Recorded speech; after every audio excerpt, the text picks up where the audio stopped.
Hi, everybody. Today is Friday, February 6th, and I want to go over some of the updates in the Nancy Guthrie case that we've learned in the past 12 or so hours since I did my last update.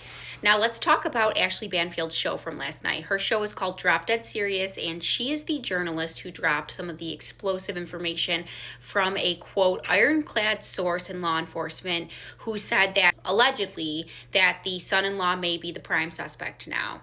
Now, Ashley Banfield had talked a little bit about the press conference that Sheriff Nanos had yesterday from the Pima County Sheriff's Office about missing Nancy Guthrie, and she felt that he was almost calling her irresponsible for her reporting.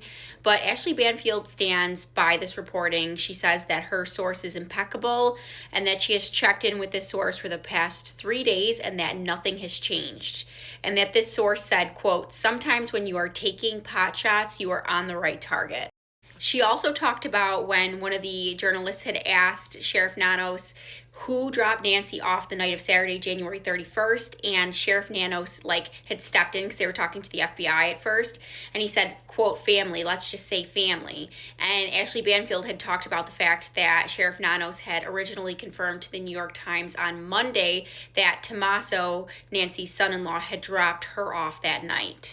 I want to talk a little bit about the fake ransom note and the man that has been charged with that. He's now facing 2 federal counts and on the low end, according to Ashley Banfield, 3 to 8 years in prison for sending a fake ransom note and demanding Bitcoin and seeing if the money had been sent. He had sent text messages to Annie Guthrie and Tommaso Cioni, and then he had also called the family. So he got himself 2 federal charges, a fake ransom note, and a lot of emotional trauma for this poor family already going through so much. All right, now let's talk about Harvey Levin, the TMZ founder who went on Sean Hannity last night and talked about the ransom note that came into TMZ. According to this ransom note, Harvey has real reason to believe this person is in the radius of the Tucson, Arizona area. He said that the ransom note started off with, Nancy is safe but scared and knows exactly what the demand is.